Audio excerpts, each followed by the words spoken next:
En esta presentación vamos a revisar las generalidades sobre el sistema nervioso autónomo. En videos previos revisamos la constitución del sistema nervioso eferente, la parte somática, que sería la parte voluntaria, la que consiste en la inervación del músculo esquelético y la efectuación de estos movimientos que se hacen de forma consciente. La otra parte del sistema nervioso eferente es el sistema nervioso autónomo, que es sobre lo que vamos a hablar en este video. Y este sistema nervioso autónomo, su denominación de autónomo o independiente, es porque a diferencia del somático, los movimientos que realizamos es de forma consciente y el sistema nervioso autónomo actúa de forma independiente, totalmente independiente de lo que nosotros deseemos realizar, de que seamos conscientes o no. Entonces, la primera gran división del sistema nervioso autónomo, y que es la más importante de todas, es el sistema nervioso simpático y el sistema nervioso parasimpático. Y la forma en la que se conocen cada una de ellas es el sistema nervioso simpático como un sistema que responde o que se activa en un contexto de lucha o huida, y el parasimpático, lo contrario, sería en un contexto en el cual estemos en una situación de reposo o en ausencia de estrés. En realidad, no hay un momento en el que haya solamente activación del simpático y haya otro momento en el cual solamente hay activación del parasimpático. En realidad, durante todo el día hay una oscilación entre cada uno de ellos y actúan de forma continua ambos sistemas para responder a las necesidades que tengamos de acuerdo al contexto en el cual nos encontremos, no importa cuál sea este. Pero la forma y el por qué se define esto es porque en estos contextos, en extremos completamente diferentes, uno de lucha y uno de reposo, es donde más se expresa cada uno de estos sistemas. ¿Cuál va a ser la función de este sistema nervioso autónomo? Básicamente la de inervar, modular y regular las funciones de los órganos viscerales, así también como de glándulas, músculo liso, músculo cardíaco y algunas características, algunas funciones del tejido adiposo. Esto, importante resaltar, completamente de forma independiente de lo que nosotros seamos conscientes o no. Entonces, importante que no es que haya una u otra activación dependiendo del contexto, más bien hay una predominancia de uno de estos sistemas. Y como ya había comentado, la mejor forma o la forma en que mejor se expresa y es más comprensible es en contextos extremos. En el simpático, que se le conoce como de lucha o huida, va a haber aumento de la frecuencia cardíaca, aumento de la presión arterial, va a haber aumento de la ventilación pulmonar, también redistribución del flujo sanguíneo, aumento de la glucosa en sangre. Esto para tener combustible, energía disponible para los músculos esqueléticos y que se pueda movilizar el organismo en caso de que se requiera huir o estar alerta. Y esto no va a ser siempre en un contexto de lucha o de huida. Esto puede expresarse incluso cuando estás exponiendo frente a una clase o cuando estás en un examen en el cual pues no te sientas tan preparado. El sistema nervioso simpático va a generar que tú estés alerta todo este tiempo. Por el otro lado, en el parasimpático, es en ausencia de estrés, va a ser todo lo contrario, cuando pues va a haber disminución, más bien va a ser un restablecimiento de las funciones del organismo que causaron un aumento del tono simpático. Entonces el restablecimiento, que es hacia el parasimpático, va a generar disminución de la frecuencia cardíaca, disminución de la presión arterial, nuevamente redistribución del flujo sanguíneo, pero en este caso un ejemplo más concreto de esto sería la distribución de la sangre hacia el sistema digestivo en un estado postprandial, en la que pues movilizar o aumentar la motilidad del músculo liso del intestino o de la vía digestiva en general, pues va a requerir de mayor cantidad de sangre. E incluso la división anatómica de estos sistemas simpático y parasimpático pues son más claras, pero en cuanto a su funcionalidad no es tan clara su división. Entonces, en cuanto a la anatomía funcional, que les comento, es bastante clara la división de cada uno de estos. Cada vía del sistema nervioso autónomo, tanto la vía simpática y la parasimpática, va a estar constituido por dos neuronas. Bueno, aquí en este esquema, en la parte más superior tenemos la comparación con el sistema nervioso somático, que ya habíamos mencionado, que es los movimientos voluntarios, la inervación del músculo esquelético. Y esta referencia que tenemos aquí del somático, como ya habíamos mencionado en temas previos, los somas de las neuronas que inervan el músculo esquelético van a provenir de la médula espinal y van a ser sinapsis con el músculo esquelético. Entonces esta vía que proviene de la médula espinal y directamente hacia el músculo consta de una motoneurona, lo que ya habíamos estudiado en temas previos. Y en este caso que estamos hablando del sistema nervioso autónomo, que sería tanto el simpático, este de aquí, y el parasimpático, este de aquí. Eso es lo que nos interesa ahorita. Para cualquiera de los casos, simpático y parasimpático, consta de dos neuronas. Cada vía consta de dos neuronas. Una neurona preganglionar y una neurona postganglionar. Aquí la referencia es el ganglio. Hay que recordar que un ganglio es un conjunto de somas fuera del sistema nervioso central. Entonces, debido a que este conjunto de somas, denominado ganglio, es la referencia, entonces lo que provenga detrás de este ganglio son las preganglionares y lo que salga de este ganglio va a ser las postganglionares. Y efectivamente, como podemos ver tanto en el simpático, hay una preganglionar y una postganglionar. Y para el parasimpático también, una preganglionar y una postganglionar. En el caso de las preganglionares, van a secretar acetilcolina en todos los casos. Todas las neuronas preganglionares secretan acetilcolina. Y las neuronas postganglionares van a secretar ya sea acetilcolina o noradrenalina o incluso algún tipo de neuropéptido. Eso en el caso de la vía simpática. Y en la vía parasimpática, las preganglionares también siempre van a secretar acetilcolina y en las postganglionares también la gran mayoría van a secretar acetilcolina. Entonces, ¿con qué deberíamos de quedarnos de esta información? Para los dos casos, la preganglionar siempre es acetilcolina.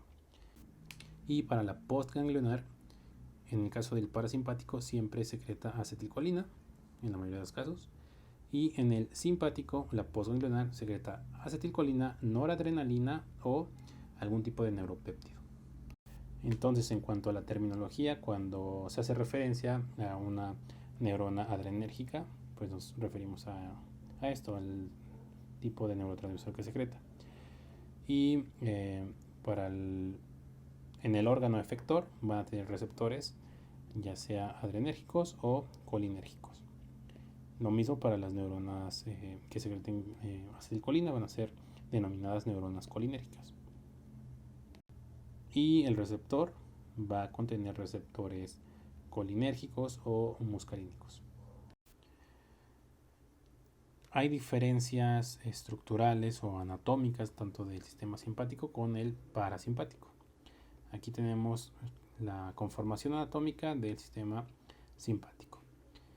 Y ya mencionamos las generalidades que aplican para ambos sistemas, que están constituidos por dos neuronas, una preganglionar y una postganglionar, y el tipo de neurotransmisor que secretan. Y en este caso de la vía simpática, que aquí tenemos, este es un conjunto de ganglios, que son los ganglios paravertebrales, y las neuronas que de aquí salen son las postganglionares. Entonces, en el caso de la vía simpática, siempre la neurona preganglionar se va a originar de la médula espinal a nivel de T1 hasta L3. Entonces, lo característico aquí es que, a diferencia de otras vías que hemos visto igual eferentes, su origen es a niveles superiores en el sistema nervioso central, ya sea tanto a nivel de bulbo raquídeo o de corteza cerebral o en otros núcleos que se encuentran dentro del encéfalo. Pero en este caso, el origen es de la médula espinal. Entonces, la neurona preganglionar, cuyo soma está en la médula espinal, va a enviar su axón hacia los ganglios paravertebrales. Y estos ganglios paravertebrales van a hacer sinapsis con una neurona de segundo orden, que sería la neurona postganglionar. Y esta neurona postganglionar va a inervar nuestro órgano efector, ya sean glándulas, músculo cardíaco, músculo liso, y esto va a ser a diferentes niveles. Habitualmente, al nivel del que se originan en la médula es al nivel al que actúan, pero no siempre, es decir, el hecho de que la preganglionar se origine a nivel de T1 no siempre va a hacer sinapsis con una neurona que esté a ese mismo nivel medular. Puede bajar o subir a otros niveles medulares para hacer sinapsis con otras estructuras que estén por arriba o por debajo de este nivel medular del cual se originaron.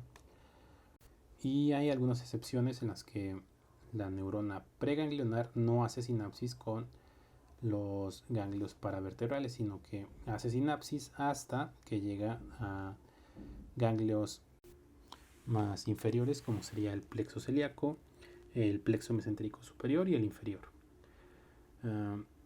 Entonces aquí podemos ver que tenemos una neurona preganglionar que es corta porque va solamente de la médula espinal a los ganglios paravertebrales que están muy cercanos a la propia médula espinal. Pero la neurona postganglionar, esta sí va a estar de mayor longitud porque tienen que viajar hasta su órgano efector. Y como ya habíamos visto anteriormente, la preganglionar siempre secreta acetilcolina, y la postganglionar puede secretar acetilcolina, noradrenalina o algún neuropéptido. Esto para la parte simpática. Y en el caso de los órganos efectores, estos tienen que tener un receptor. Y este receptor obviamente va a ser para el neurotransmisor que secreta la neurona postganglionar. Entonces estos receptores pueden ser alfa 1, alfa 2, beta 1 o beta 2. Y su efecto de la liberación del neurotransmisor de la neurona postganglionar va a depender del receptor que contenga cada órgano efector. Y en el caso de la vía parasimpática, que ya dijimos que es la restauración para la conservación de la energía, es decir, en una situación donde no haya estrés,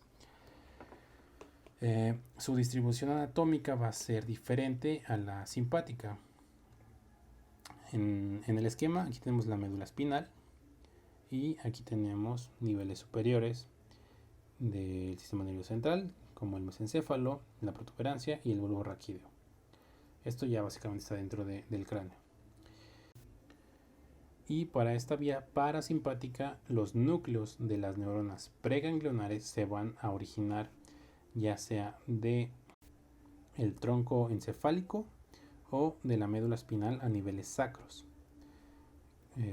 Resalta que la parte torácica y la parte lumbar no da origen a ninguna vía parasimpática, solamente del tronco del encéfalo y de la parte sacra.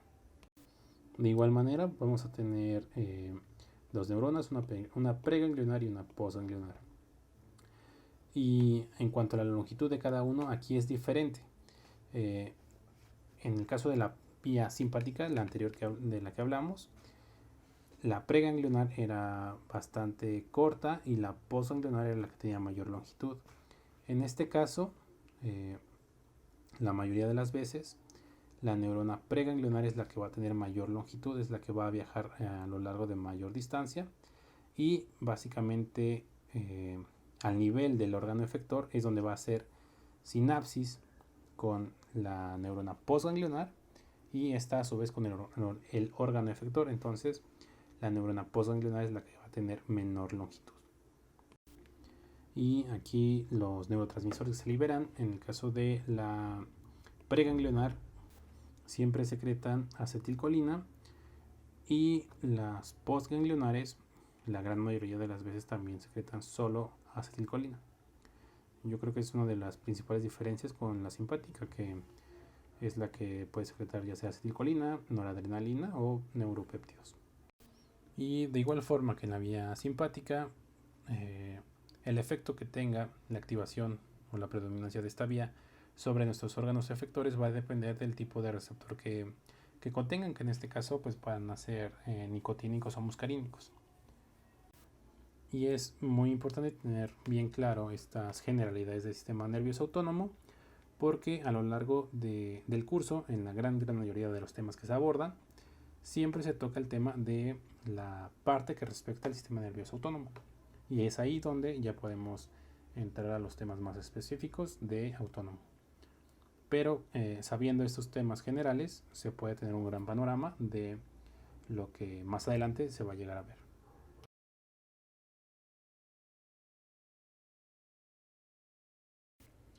Y ahora vamos a revisar el tema de actividad eléctrica cerebral y el tema de sueño.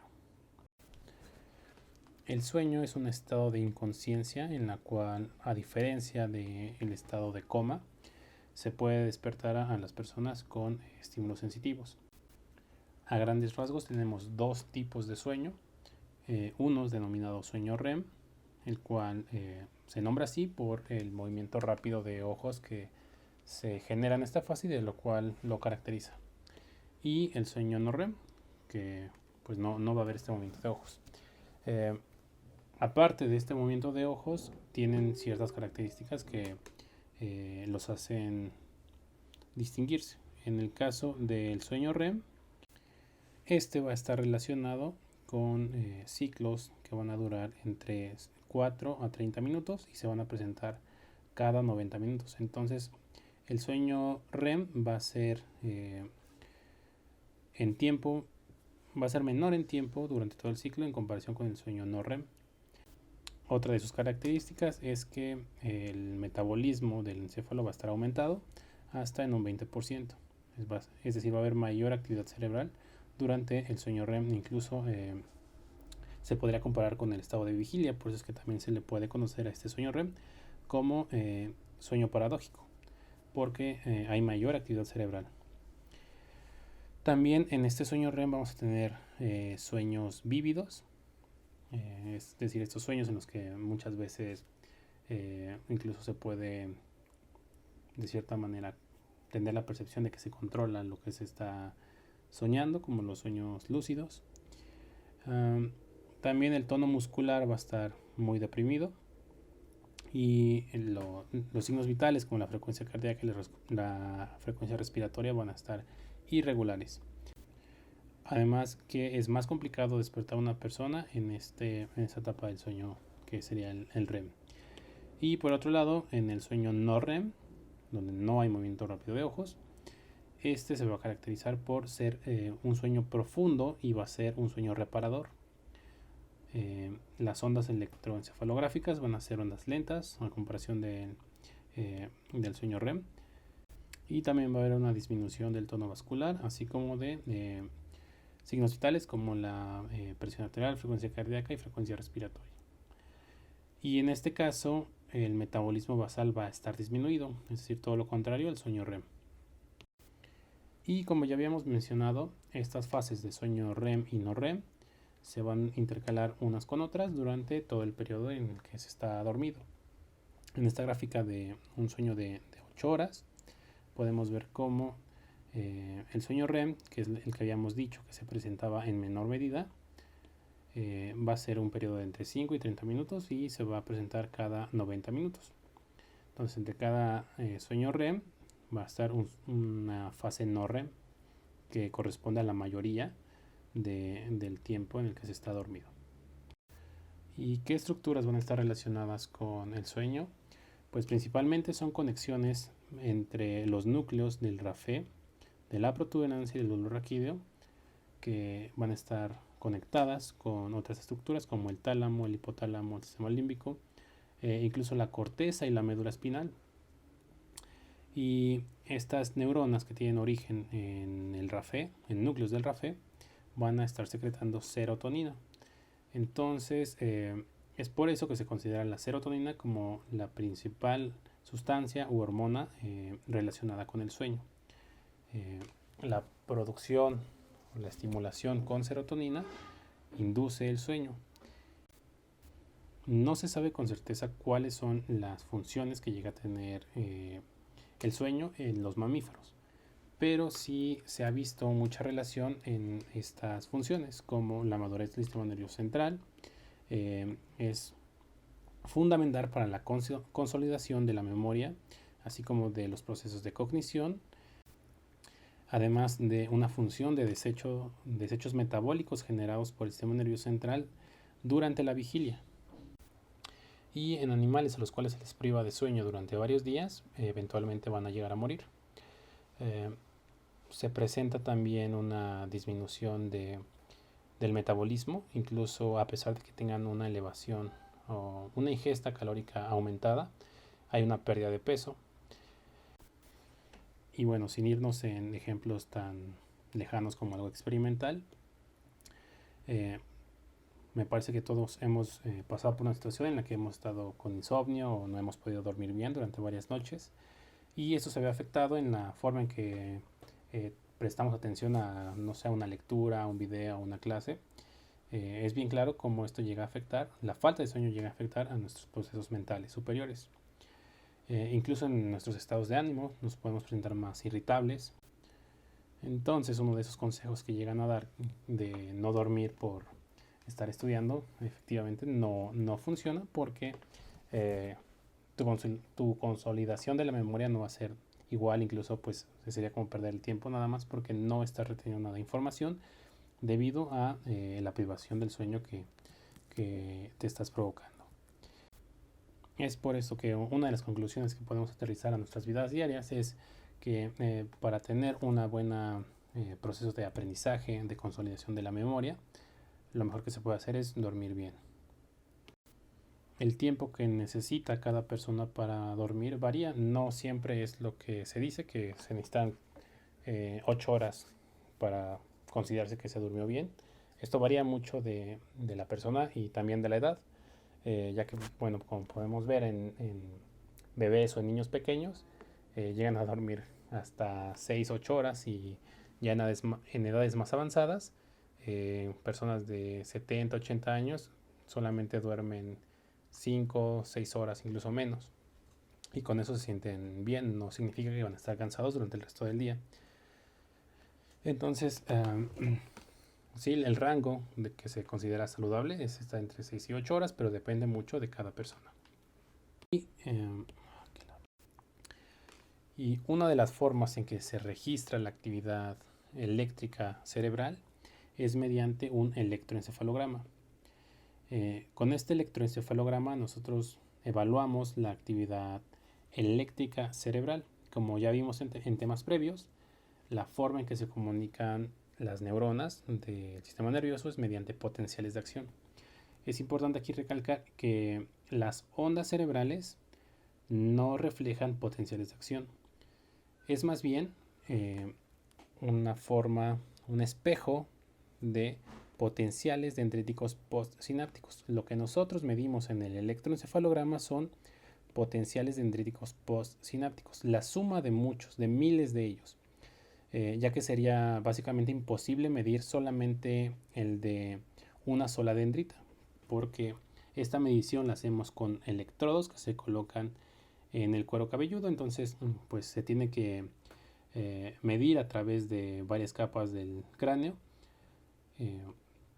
la actividad cerebral. Entonces, tiene que ser la suma de miles, incluso millones de neuronas y de los potenciales dendríticos postsinápticos. Y es lo que podemos ver de este lado. Aquí tenemos un axón y una neurona con sus dendritas. Entonces, los potenciales de acción que salen de un axón o que recorren una acción no se pueden evaluar. Más bien lo que evaluamos es el potencial postsináptico que se genera en las dendritas y que se va a encontrar en la corteza cerebral. Y aquí se puede ver como el registro ya son ondas de electroencefalograma. Entonces, ya que entendimos cómo es que se generan estas ondas de electroencefalograma mediante la medición de la actividad eléctrica de la corteza cerebral, es lo que nos va a generar esto. Estas son las ondas del electroencefalograma. Y en este esquema se representa en base o con relación a la actividad que esté teniendo el encéfalo. Es decir, y bueno, este esquema me gusta porque refleja los polos completamente opuestos. Por un lado tenemos un estado en el cual hay una anestesia quirúrgica general.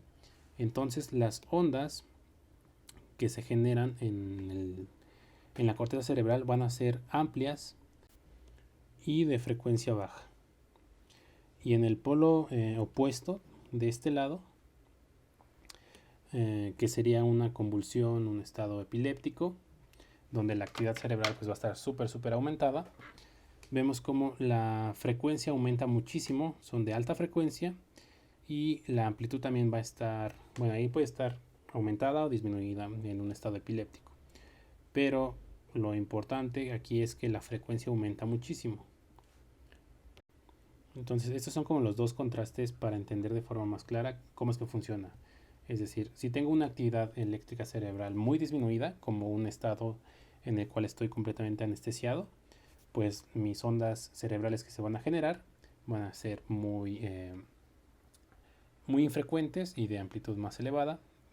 En cambio, con una actividad eléctrica cerebral mucho mayor aumentada, como en un estado epiléptico o en una convulsión tónico-clónica, la frecuencia de las ondas cerebrales va a estar aumentada e incluso va a haber una pérdida de los patrones que vamos a ver más adelante.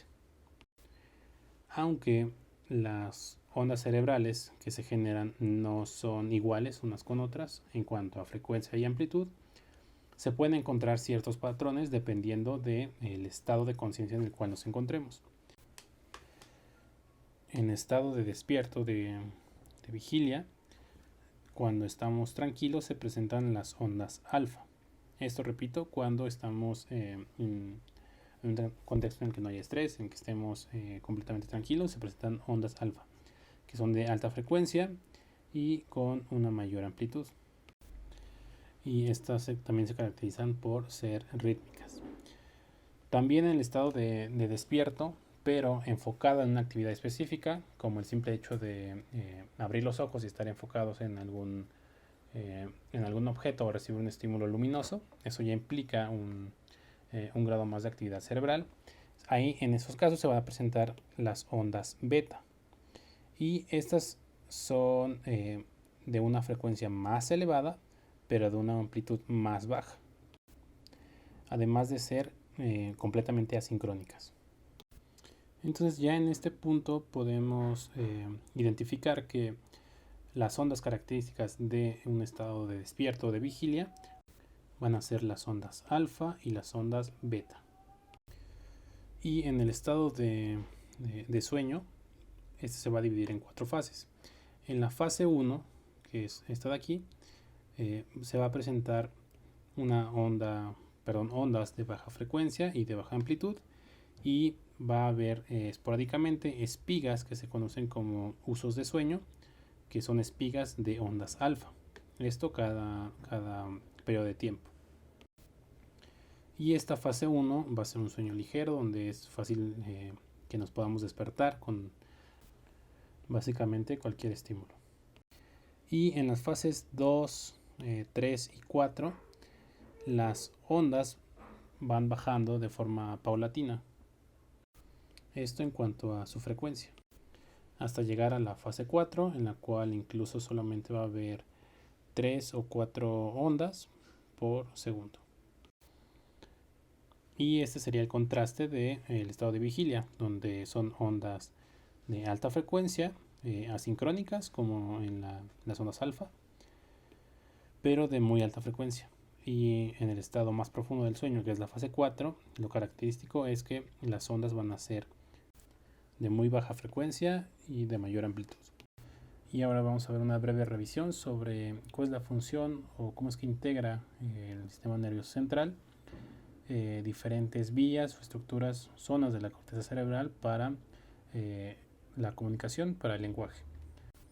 El lenguaje es algo sumamente complejo y muy importante debido a que todos los pensamientos que nosotros tenemos y la recepción de estímulos del exterior se hacen conscientes, y el hecho de que sean conscientes y que generen un pensamiento habitualmente tienen que pasar por una forma lingüística, ya sea por una forma de una vía visual o por una vía auditiva. Entonces, por eso que básicamente todos los pensamientos que tenemos tienen que pasar por una vía o tienen que tener un equivalente lingüístico antes de poder evocar algún pensamiento o alguna consolidación de la memoria. Y para el lenguaje tenemos dos vías, una que es la receptiva, que es el percibir algunas palabras habladas por la vía auditiva, o puede ser por la vía visual mediante la palabra escrita, como en este caso. Esta es la parte receptiva. Y la otra parte es la emisora, y esta consta de dos partes. La primera, que es la elección de las palabras que vamos a decir, y esta elección de palabras implica todo un conocimiento de lo que esa palabra evoca. Es decir, cuando yo digo una silla, o yo quiero decir la palabra silla, yo sé que me refiero a una estructura que es habitualmente para sentarse, que tiene 4 patas, un respaldo, y es algo que pues todos tenemos en mente, ¿no? El hecho de decir la palabra silla, sabemos a qué nos estamos refiriendo, y eso implica que en mi mente está esta concepción de la palabra silla. Entonces, ya que se eligió la palabra que se va a emitir, la parte motora es la que va a activar una serie de patrones de movimientos que van a mover músculos que muevan la laringe, o de la lengua, o de labios, incluso de músculos respiratorios. No activan de forma directa esas estructuras, más bien activan patrones de movimiento sobre estas motoneuronas. Entonces el lenguaje implica dos vías, una receptiva y otra emisora. Y la parte emisora consta de dos partes: la elección consciente de lo que se va a decir, y la parte motora, que es tal cual emitir el sonido y la palabra que vamos a decir. Y en este esquema tenemos las dos vías. Por un lado, dijimos que la percepción del lenguaje podía ser por la palabra escuchada o por la palabra escrita. En caso de la palabra escuchada, pues implica obviamente la vía auditiva, que, como ya sabemos, tiene que terminar en la corteza cerebral para que sea consciente. En este caso, en las vías auditivas primarias. Y aquí es donde empieza lo interesante, que esta vía auditiva primaria tiene sinapsis, tiene conexiones con el área de Wernicke. Y el área de Wernicke es sumamente importante porque para la comprensión del lenguaje, tanto escrito como hablado, siempre va a ser su integración en el área de Wernicke y su comprensión. Como ya habíamos dicho, o sea, el hecho de percibir una palabra, en este caso de la palabra escuchada, escuchar una palabra, siguiendo con el ejemplo de silla, en esta parte del área de Wernicke es donde se integra esta concepción que yo tengo de dicha palabra.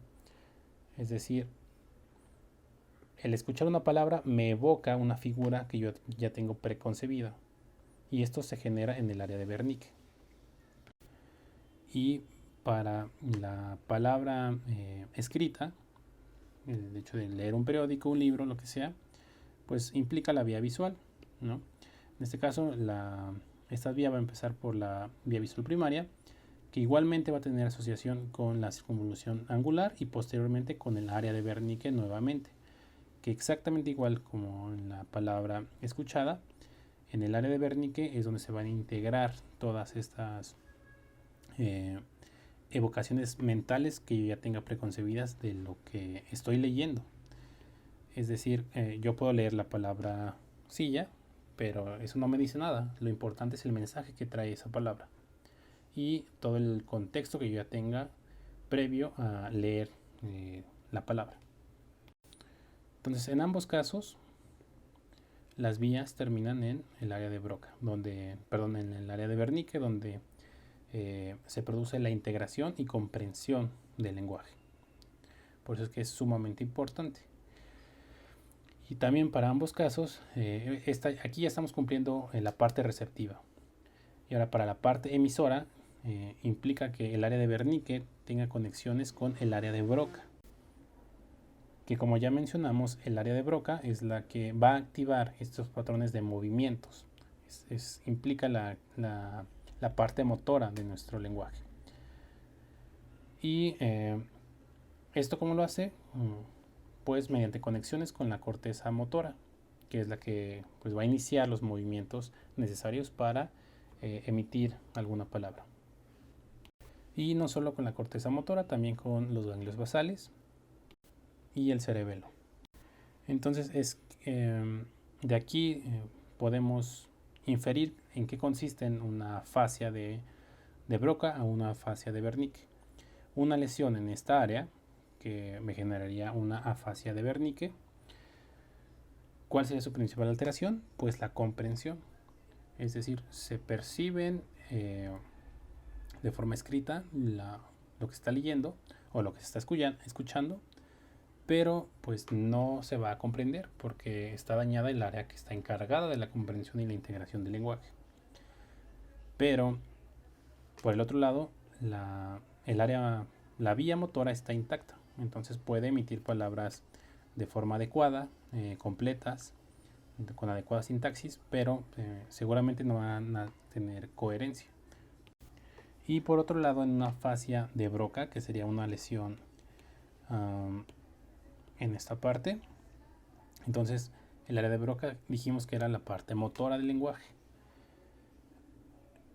Por lo tanto, la parte de comprensión está intacta, ¿no? Se lee y se escucha adecuadamente y se entiende completamente lo que estamos escuchando o lo que estamos viendo. Pero no se podrá emitir de forma adecuada las palabras, es decir, pueden ser palabras entrecortadas, con mala sintaxis y mala gramática, y una estructura completamente desorganizada, pero dejando en claro que la comprensión va a estar intacta.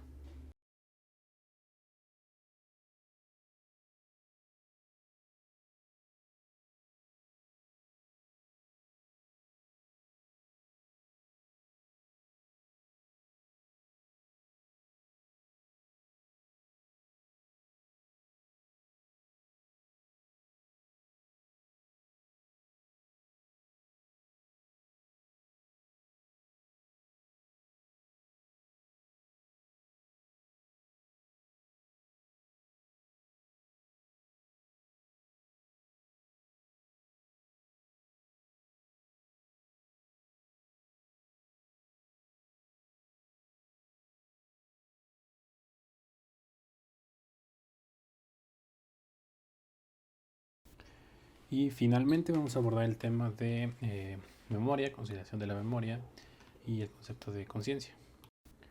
Inicialmente, tanto el concepto de conciencia y de pensamiento es algo complicado porque no hay un consenso que defina estas dos palabras. La definición que viene en el Gaiton de pensamiento es que el pensamiento es un patrón de estímulos que va a tener origen en múltiples componentes del sistema nervioso y que estos van a ser al mismo tiempo. Esta activación de múltiples estímulos en diferentes regiones me va a generar un pensamiento. Y para la memoria, que también es un tema bastante amplio y difícil tanto para el estudio como para la comprensión, los fundamentos básicos que tenemos que saber sobre la memoria es que son recuerdos que se van a almacenar en el sistema nervioso, en el cerebro, al variar la sensibilidad básica de la transmisión sináptica. Es decir, tomando el concepto que ya sabíamos de la comunicación nerviosa, que es sinapsis, la memoria parte de este concepto, y el almacenamiento de la memoria se basa en la sensibilidad o no de esta transmisión sináptica.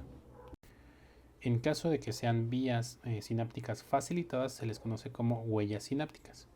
Y una vez que se quedan establecidas estas, es posible activarlas posteriormente para poder reproducir recuerdos. Entonces, si nosotros pudiéramos recordar tan solo todo lo que nos pasa, todo lo que vemos, todo lo que escuchamos y lo que percibimos en un solo día, y pues ya ni se diga a lo largo de toda nuestra vida, pues la memoria se desbordaría porque es demasiada información, la cual no toda es necesaria que se almacene. Entonces así como es importante recordar cosas que son importantes para nosotros de manera funcional o incluso que nos evocan emociones, es mucho más importante discriminar aquella información que no es necesaria que la almacenemos. Entonces la información que sí se llega a recordar se va a conocer como memoria positiva. Y esto se va a deber a una sensibilización de estas transmisiones sinápticas. Y la capacidad de poder discriminar aquella información que no tenemos que recordar se le conoce como memoria negativa y es mediante un proceso de habituación. Entonces, la discriminación se hace mediante habituación, esto sobre las transmisiones sinápticas. Y tenemos otras clasificaciones que en función del tiempo tenemos la memoria a corto plazo, que esta pues dura minutos o incluso algunas horas. Un ejemplo de esto es el recordar un número telefónico en el cual tenemos que solamente estar memorizando estos números de forma continua por minutos. Una vez que utilizamos esta información para un fin específico, posteriormente no tiene que pasar tanto tiempo para que lo olvidemos. Eso es una memoria a corto plazo. Y el mecanismo fisiológico por el cual se genera esta memoria a corto plazo, bueno, al menos una de las teorías es mediante los circuitos reverberantes que ya habíamos revisado.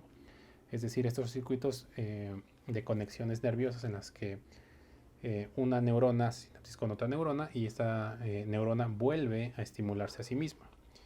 Bueno, mediante este mecanismo básico es por lo que se explica en la memoria a corto plazo, debido a que se tiene que estar recordando una y otra vez como una forma de bucle esta información hasta que se utiliza. Una vez que es utilizada, se discrimina y no se vuelve, más bien se olvida. También tenemos la memoria a mediano plazo, que esta es de días, incluso algunas semanas. Y en este caso la memoria a mediano plazo son mecanismos químicos los que están implicados. Un ejemplo de esto es cuando tenemos un examen departamental, no sé, en algunos días, y pues podemos estudiar, recordar los datos más importantes de dicha materia, pasar el examen, pero después de algunas semanas, incluso algunos días, se puede olvidar pues la gran mayoría de esta información. Y por último tenemos la memoria a largo plazo, que esta memoria pueden pasar años y se puede volver a recordar con gran fidelidad la información que se había tenido previamente. Y otra de las clasificaciones es una memoria declarativa, que está como en la imagen que tenemos aquí. En este caso, la memoria declarativa, podemos nosotros recordar todo un contexto en el cual pasó un evento. No sé, un accidente, una emoción fuerte que hayamos tenido, el ver a una persona que no hayamos visto por mucho tiempo. En este caso nosotros recordamos el momento en el que pasó el accidente o en el que vimos a la persona, También recordamos el contexto en el que estábamos, que había enfrente de la calle, si era de día, si era de noche, tal vez qué ropa teníamos nosotros o tenía la otra persona. Incluso los olores o todo el sonido que estaba alrededor de ese contexto. Esa es una memoria declarativa. Y la memoria procedimental, esa está más relacionada con actividades motrices, por ejemplo, andar en bicicleta, conducir, algunos deportes como el béisbol, el hecho de recordar cómo tomar el bat, el poder visualizar la pelota y anticipar los movimientos que tenemos que hacer para poder pegar a la pelota. Todos estos son ejemplos de actividades motrices que tienen que ver con la memoria, que es una memoria procedimental. Y esos conceptos en base al tiempo de una memoria a mediano y a largo plazo, pues no hay un tiempo el cual sea el umbral para definir si es de mediano plazo o a largo plazo. Pero lo que sí queda claro en el caso de la memoria a largo plazo es que es una memoria ya consolidada. Y como en el caso de la memoria a corto y a mediano plazo, vimos que los cambios eran, más bien no había cambios, era un mecanismo más bien químico o por circuitos de reverberancia. En el caso de la memoria a largo plazo, que implica una memoria ya consolidada, hay cambios ya estructurales dentro de las conexiones neuronales. Y estos cambios estructurales que se presentan van a ser un aumento en los puntos de liberación de vesículas de neurotransmisor. También un aumento en la cantidad de estas vesículas. Y aumento en el número de las terminales presinápticas, así como variaciones en las estructuras de las dendritas. Entonces, podemos ver que aquí hay cambios incluso anatómicos en la estructura, en la forma en que se componen estas conexiones neuronales, a diferencia de una memoria a corto y a mediano plazo donde no hay cambios estructurales. Ahora, este concepto de consolidación de la memoria, es decir, el poder verdaderamente evocar un recuerdo, es cuando se tiene una consolidación de la memoria. Y esto, al menos lo que dice Drayton, y bueno, la justificación clínica que da es bastante entendible, porque menciona que se produce una consolidación mínima en un periodo de 10 minutos y una consolidación ya profunda en un periodo de 1 hora o más, ¿no? Son datos estimados, y también esto va a depender de la importancia que tenga la información que se va a consolidar. Es decir, no es lo mismo, poniendo el ejemplo de un número telefónico, que eventualmente si ya no tiene ninguna repercusión en nosotros, no tenemos, o al menos de forma normal no hay por qué almacenarla, pero el hecho de presenciar un accidente de tránsito, algo más traumático, que nos genera una emoción más fuerte, involuntariamente va a ser algo que se va a almacenar. Entonces también importa la magnitud del estímulo. Entonces en un periodo de 10 minutos se genera una consolidación mínima y en 1 hora o más una consolidación profunda. Y esto explica por qué en aquellos pacientes que tienen una convulsión no recuerdan lo que haya pasado en minutos previos a dicha convulsión, debido a que incluso por más fuerte que haya sido ese estímulo, pues si presenta una convulsión en un periodo de 3 minutos, obviamente no se pudo generar dicha consolidación, porque en un estado epiléptico pues va a haber una descarga masiva a lo largo de todo, en diferentes vías del sistema nervioso, y esto va a alterar estas vías de consolidación. Por eso es que es como si de alguna manera se evitara todo este proceso. Y aquí, de forma un poco burda, este icono de almacenamiento de archivos de Windows, donde justamente si no se llega a completar el procedimiento, pues es como si no se almacenara nada. Y otro aspecto importante es que la repetición potencia la transferencia desde la memoria de corto plazo hasta la memoria a largo plazo. Es decir, ya mencionamos que la memoria a corto plazo es mediante, una de las teorías es mediante circuitos reverberantes. Estar repitiendo una información, este proceso de repetir eventualmente va a facilitar la consolidación a una memoria a largo plazo. Y justamente es uno de los métodos bajo los cuales se justifican algunas técnicas de estudio, como la repetición espaciada o estos programas de Anki, con lo que se conoce como la curva de Ebbinghaus, que se basa básicamente en que el hecho de estar repitiendo información de forma periódica y en diferentes intervalos, pues eventualmente va a llegar a una consolidación de la memoria, a una memoria a largo plazo. Esto no es tan sencillo como suena, porque implica la importancia que tengamos, más bien la importancia que nosotros le demos a dicha información y todo el contexto en el cual esta información se está adquiriendo. Es decir, si es mediante una forma escrita, una forma verbal, mediante algo más visual. Y por último, la información nueva que adquirimos, si es que se va a consolidar, lo hace mediante la comparación de información previa que ya teníamos, ya sea de manera positiva o negativa, pero siempre este proceso de consolidación de información nueva se hace porque se compara o se relaciona con la información que nosotros ya teníamos previamente.